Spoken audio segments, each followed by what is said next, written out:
YouTube, Rumble, I guess it is update time on the whole Bud Light situation. Now, you guys probably know how I feel. I don't like the idea of a company trying to force some kind of cultural or really any political kind of thing down my throat. I hate it. Just sell me something good at a good price and shut up. Whatever you guys do individually on your own time, on Twitter or wherever else, that's totally fine. As long as you're not using your company to try to sway or change culture, that's all I care about. So of course we have a few updates. First being Bud Light maker compensates workers targeted in He Who Shall Not Be Named's Backlash. Looking like delivery drivers and others in the distribution is getting a $500 bonus from Anheuser-Busch in the United States. I don't know how much that means to somebody trying to distribute Bud Light or working in any of the distribution centers or the truck drivers. I'm going to assume $500 isn't very much, but I'm also going to assume that these distribution centers do not just handle Bud Light. That would be kind of weird unless you drove for Bud Light as an independent contractor. So the only products you would deliver is Anheuser-Busch products, which I do see those trucks. Another update from the New York Post. Top executive Bud Light's parent company Anheuser-Busch on Thursday disavowed the embattled company's ties to transgender influencer Mulvaney as sales of the beer creator. We need to clarify the facts that this was one can, one influencer, one post, not a campaign. Michael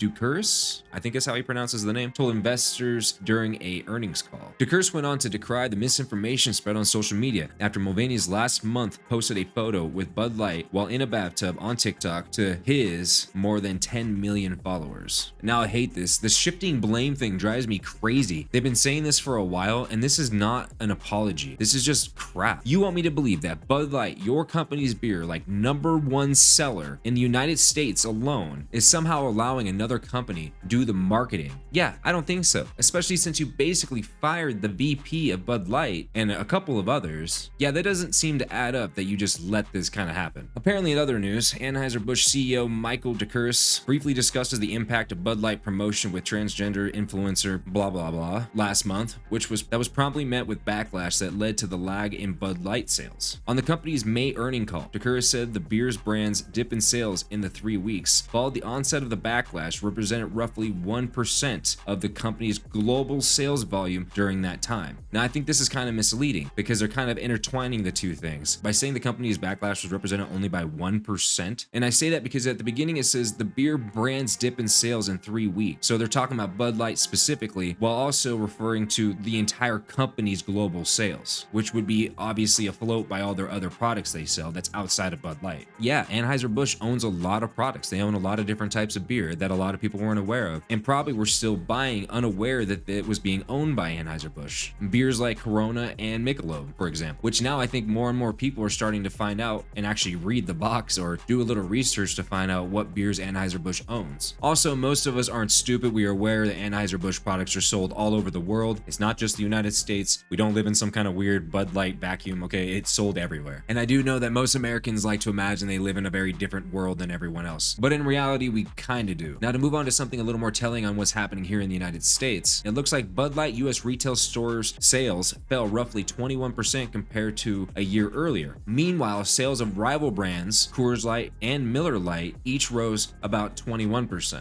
I like to think I contributed to maybe 1/1000% on the Miller side. As you guys had, seen in many of my videos, I've been drinking Miller Lite lately. The reason why I didn't go to Coors is because that was kind of a thing when I was younger and I never really liked Coors. So giving Miller Lite a try, I actually really like it. I think it's pretty good. I'll probably go back to wine again really soon, but I'm not hating this beer. It's actually pretty decent. Now, what do those numbers say to me? Obviously, this is more impactful in the United States. Obviously, this is way bigger of a deal to most US citizens than anywhere else. And that's totally fine considering Bud Light has had basically a stranglehold in the light beer department for a very long time. Why that is, I have no idea. I do not think Bud Light's good at all, to be honest with you, but to each their own. And in the final little update here, Anheuser-Busch, which looks like it's up 3.47%. Listen, I'm not a financial advisor or anyone who's super familiar with stocks, but do not let stocks fool you as to what the real value is of something. What will be more telling is when we start seeing more sales figures. Anyways, the more important portion of this says Anheuser-Busch InBev, which I believe is their global parent company in Europe somewhere, will continue its support of LGBT rights organizations, said the company's chief executive, Michael Dukurs. The truth is, you guys, most of these companies support these things one way or another. You guys do not get it twisted. twisted. These companies, they don't give a crap about you. They will do and say anything it takes if it means they can earn more money. They're willing to even sacrifice some money now in hopes to get money later. Like in this situation, they may not be able to recover the people who left. The beer market is so saturated, it's pretty easy to move away from an entire conglomerate such as Anheuser-Busch and go on to something else. The Bud Light's only hope, at least in the United States, is to capture a new audience, the next generation, those new kids that are turning 21 every single day. Summer's coming up and there's a lot of potential for a lot of new customers. Bud Light is hoping that most people forget, but most people won't forget. But there are people who are underage right now that aren't even listening. And that's what I think is going to make Bud Light bounce back. But I think the hopes of them recapturing old customers is just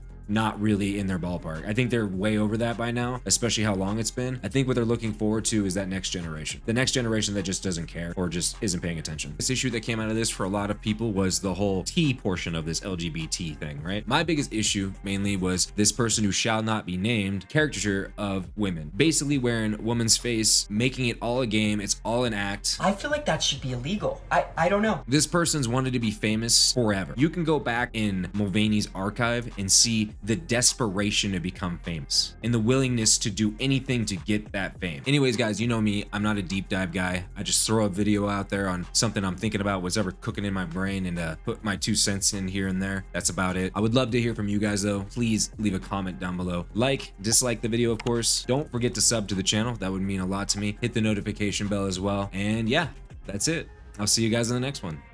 Peace.